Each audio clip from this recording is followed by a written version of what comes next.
In 2019, I completed my first ever scramble, where me and a couple of mates tackled Snowdon via the notorious Crowden Clough.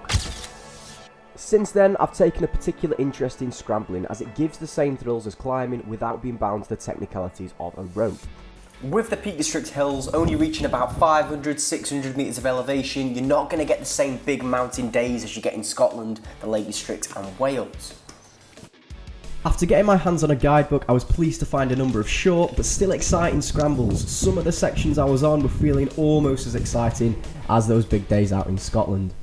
These short scrambles worked well to build a little bit of confidence before moving out onto my next big Scottish expedition. Without further ado, this is a guide to the 6 best scrambles in the Peak District. So, kicking off the list on the south side of Kinder Scout, we have a route called Crowden Clough. Just a quick one if you're not familiar with scrambling grades. Routes are graded from 1 to 3 depending on their difficulty. Grade 1 essentially being a step up from a rocky walk. Grade 2s are usually a bit steeper and you need to use your hands a little bit more. And grade 3 being the hardest scrambles, usually encompassing some sections of easy rock climbing. Now, a bit of common sense is needed here. Routes can dramatically change in their difficulty depending on the weather. So if scrambling is new to you, I suggest you pick a brighter day to avoid getting caught out. And back to the list. So Crowden Clough being a grade 1 scramble could serve as a nice introduction to scrambling. The route starts off following a river before steepening into a satisfying gully. The reason this route makes the list over the others is it's beginner friendly without being boring. The route naturally increases in difficulty before reaching a very obvious crux waterfall section. This section gives the look and feel of proper climbing, but it's technically very easy, so even after doing it a few times I still get a bit of a buzz. There are 2 ways up this section. I'm going the slightly wetter way down the middle, but if you look to the left hand side of the screen there is an easier groove to go up. The beginner friendly aspect is that this route doesn't throw you onto unfamiliar terrain. It's very easy to get to the bottom of that waterfall and then go, actually, you know what, I don't fancy that. In that situation there's a path that runs beside the route and you can still get to the top of Kinder that way, and that way you've not wasted a day of walking. Once you've reached the top, if you carry on, there's an optional grade 2-ish chimney which adds a bit of interest if you're a seasoned scrambler. Moving on to our second grade 1 of this list, we've got Nether Redbrook, which is on the north side of Kinder. Now, the walk for this one is considerably longer and you are going to find yourself in the middle of nowhere. I think out of all the scrambles I'm going to talk about today, this is the most remote. The approach itself, however, is very nice and weaves you through some scenic woodland before reaching a bit of a barren landscape where the choice of scrambling begins. The bit that puts this area on my list is the variety of scrambling routes it provides. The left gully in this picture being the main attraction, which has 3 separate finishes of varying difficulty. The main line is a satisfying grade 1 route, clambering over boulders before finishing off with a giant waterfall staircase. This line in itself is very enjoyable and a great way to reach the top of the biggest hill in the peaks. From here you could easily link it up with a walk or be done with the day and head back home. Or, if you were craving a bit more scrambling, you could clamber back down and have a go at one of the harder lines on the right hand side of the gully. The first line is a borderline grade 2, which serves as a good little tester to see if you're ready to attempt a full-size grade 2 route, like the ones later in this video. The second alternative finish is a greasy grade 3 chimney, which is not as exposed as other grade 3s on this list. Again, this route acts as a great stepping stone onto that next grade. Ultimately, Nether Redbrook is a scrambler's playground, which provides a selection of routes that can be combined to suit beginner and experienced scramblers alike. It's a fantastic location for gaining confidence and moving on to harder terrain. Here's my brother in the winter the first time he did this route. Here's him again in the summer looking a lot happier. Very good. Moving on with a bit of a disclaimer. All the routes past this point are more serious undertakings where the risk of injury is a bit higher. As a recommendation, don't attempt these routes unless you've got a couple of grade 1s under your belt. Or, obviously, if you're a confident climber. Okay, so moving on to the best grade 2 routes in the peaks. Starting off, we have Wild Boar Clough on the north of Bleaklow. Starting from Torside Reservoir, Wild Boar Clough is definitely the most exciting way to reach the top of Bleaklow, as well as being one of my personal favourite scrambles. What sets this route aside from others is its length. After a short walk through some woodland, you find yourself in a riverbed navigating a boulder field. From this point is about 200 meters of elevation of consistent hands-on scrambling. In terms of the time you spend with your hands on rock, this makes it the longest route in the peaks. The route starts off in easy grade 1 territory, which serves as a nice warm-up before you reach steeper terrain.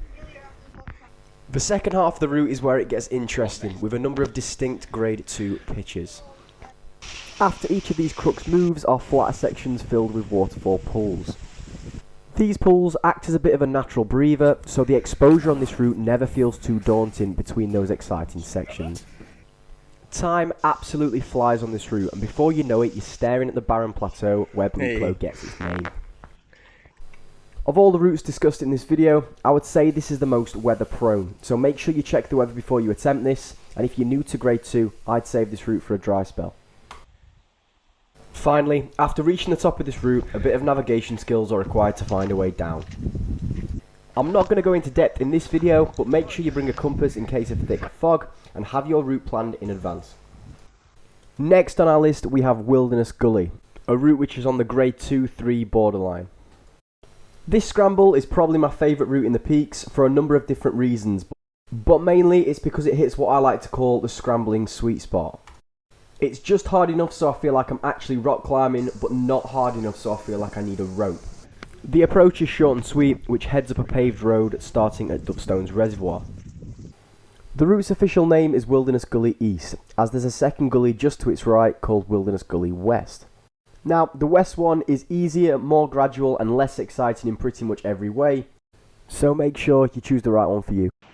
From bottom to top, the vast majority of this route is confidence inspiring.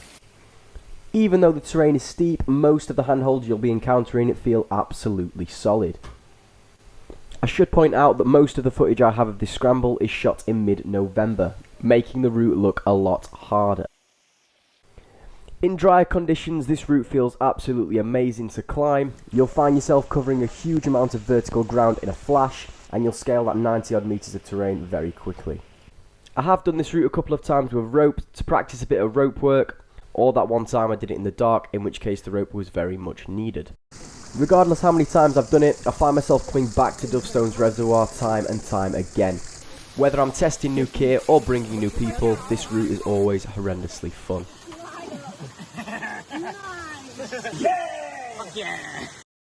Now into grade 3 territory, the following routes are more technical and certainly blur the gap between scrambling and regular rock climbing. Without further ado, our first grade 3 on this list is the spectacular Elbow Ridge, which you can see driving through Winnet's Pass. Being one of the only ridge-like scrambles in the peaks, this route contrasts the gully scrambles shown earlier in the video.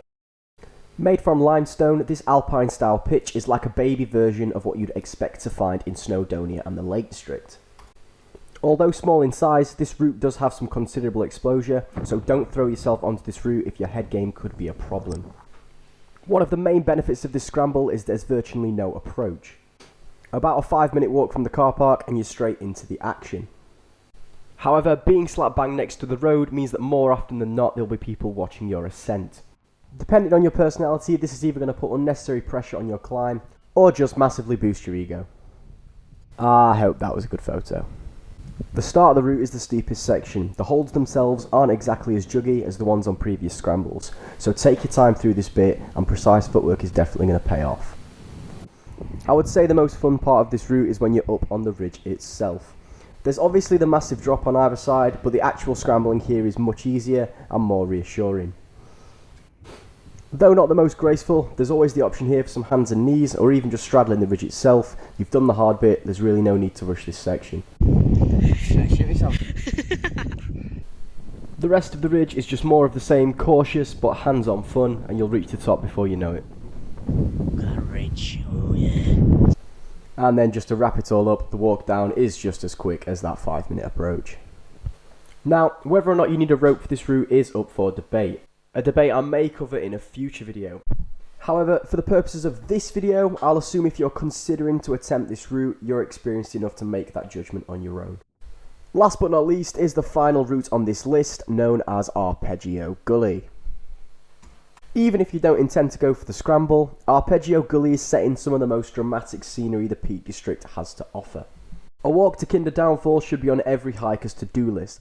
The fact you can hear the waterfall crashing and see the spray while you're climbing really adds to the Apeggio experience. Unlike the previous route Elbow Ridge, there's less of a debate as to whether a rope is needed. The route as a whole is gritty and slimy, and there's two ways to tackle it depending on your skill level. If you're a confident mountaineer and the conditions are good, the route can be led from the bottom, placing gear on your way up. In which case you will follow the River Kinder all the way up to the base of the route. Alternatively, if you're less confident or the conditions are wet, I would recommend taking a bit of a detour and starting from the top of the route. This detour takes you up a route called Redbrook, which on its own is probably worth a trip out. Because of the long approach, this bonus section gives you more bang for your buck and provides a bit more of that hands-on rock action. Right, you have to weasel your way through that alone.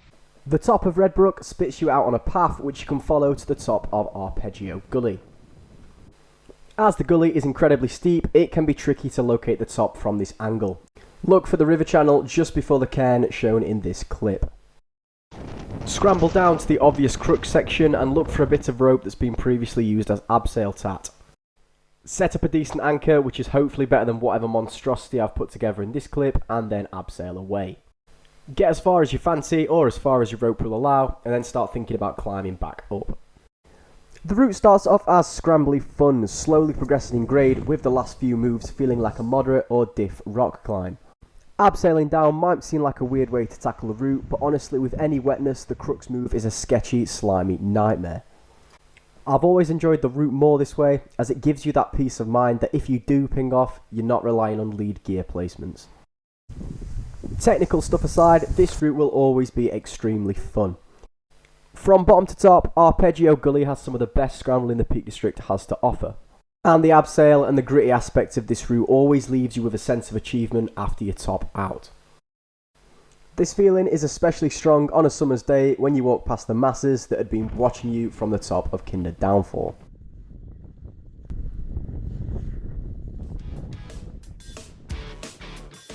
I hope this video has done its job and either sparked an interest in scrambling or highlighted some of the hidden gems in the peaks. I hear and read online too often of people scoffing at the idea of scrambling and mountaineering in the Peak District, ignoring the fact that these routes themselves are insanely fun.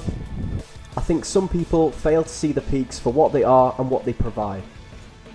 And that is a fantastic playground to develop mountaineering and scrambling skills before looking further afield for that next adventure. I'm Archie Beresford, and hopefully see you next time.